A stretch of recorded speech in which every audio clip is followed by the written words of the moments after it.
Last week we talked about Dark Rock Elite, and today we have a new AAO, well, not visually new, let's say improved. This is BeQuiet Pure Loop 2. We did the Pure Loop 2 FX, and today we have something well, you can see there are no light wings on this one, right? And this is going to be interesting because I will be using it in the Dark Base 701 and going to pair it up with AMD Ryzen 9 7900X, and the combination of everything will be in that case when the review drops, of course. But before we go into that segment, and you'll see that in that video logically, we're going to discuss this right here. It's more like I would say it goes into the segment of nice elegant AIOs in terms of you don't have addressable RGB fans. You have RGB on the block top, but it's nice, subtle and elegant. As we saw on the Pure Loop 2 FX, it goes around the top cover and it's really nice. And even if you switch it off, you don't like RGB, it looks outstanding. This is just some small addition to the AIO, which brings us to the point where it's an addition, it's not something drastical, so it's all up to you to decide, of course. But in all terms, it looks nice. So it has three Pure Wings 3 120mm PWM high-speed fans, which are offering high static pressure with a quiet operation, which I think we're already used to the sound level of their fans and including their other products as well. Doubly decoupled PWM pump, which has vibration reduction to the absolute minimum. You also have something that is quite now standard, I would say, for their AIO, so easy to access refill port. And included you get the bottle, which guarantees a long lifespan. So this is really cool. If you think you're hearing too much bubbles or something similar to that in your pump, you just, well, you do need to take off the AAO to fill it up, because the filling port needs to be at the highest point and you need to do it properly and carefully. So yeah, there's that. You have flexible sleeved tubes and a convenient mounting which ensures easy handling. Now the mounting mechanism for the block top is actually the same as on the Dark Rock Elite. But regardless of that, I didn't use the actual same mounting mechanism. I did want to place the one that comes inside the box, but we'll get to that part. And we get 3-year manufacturer's warranty. The radiator dimensions are 397 x 120 x 52, which includes the fans as well. Now the radiator material is aluminium and you have black spray painted finish. Base material is copper and the finish is nickel plating. Pump speed goes up to 5500 RPMs. Connection is 4-pin PWM and 3-pin addressable RGB for the block top. The fan dimensions are 120 x 120 x 25. Maximum RPM at 100% is 2100 RPMs.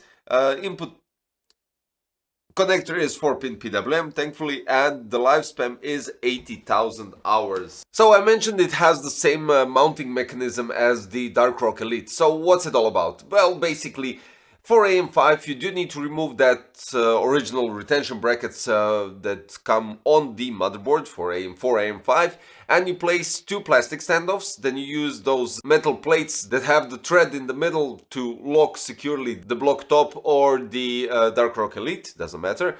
And you have 4 screws that go through the metal plates, through the plastic standoffs and directly to the motherboard. That's it. Remove the plastic foil from the AIO, place the thermal paste, and you're good to go. That's it. That's the whole installation process that you need to consider regarding placing the block top on the CPU. That's it. It's really straightforward. I don't have to mention anything else. So quite curious how it will do and how will it perform in terms of, is it still 4-point contact because we're removing those 2 retention brackets, or will it actually perform quite nicely and do the job as it should? So let's check out the benchmarks.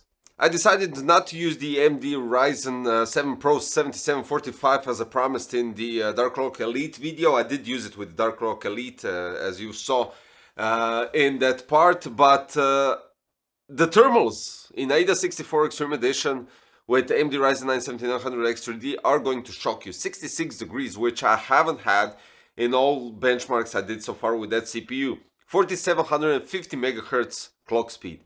And the GPU is totally irrelevant. We'll get to that part with the case review, but 66 degrees, that's insane. Now, going back to Cinebench R23, 64 degrees in all 10 benchmarks, 4700 megahertz throughout the whole those 10 benchmarks, and the score 25,835. It started with that and slowly risen up.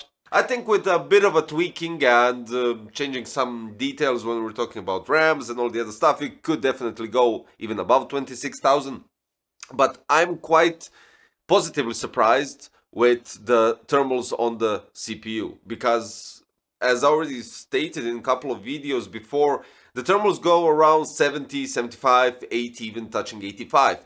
And this is 64. I don't know what happened here. I mean, I could guess that the Pure Wings 3 PWM high speed are the reason for that, and they are doing quite an incredible job. Silent Wings 4 are in the case, 2 on front 140 and 1 at the rear, and it does do the job quite nicely. Altogether, it really does create a nice cooling mechanism altogether, and I think the fans are one of the main reasons why this CPU is so nicely cooled, and yeah, that's basically it. I mean, we have a nice subtle AIO when we're talking about the design. The LED, if you wish to go with the regular BeQuiet orange color, you could do that without a problem, and it looks quite nice even for you non-RGB lovers. But if you really want to just switch it off, you don't have to switch it off from the fans because they are non-RGB. You can just leave it as it is, turn off the RGB from the block top, and that'll be all. It looks nice. It could go in a non-RGB build, and it's quiet when it's in idle. You can adjust the speeds quite nicely, set fan curve through your BIOS, or even just use a dark base 701 and regulate it through it. But we'll get to that part later on in that video for sure. Taking everything into consideration, the design and everything, comparing it to PureLoop 2FX, PureLoop version 1, which I was with both satisfied, first with the audible operation and everything else. I think PC Crazy approved badge is more than appropriate for this product, and you'll see more of it in the future video regarding Dark Base 701.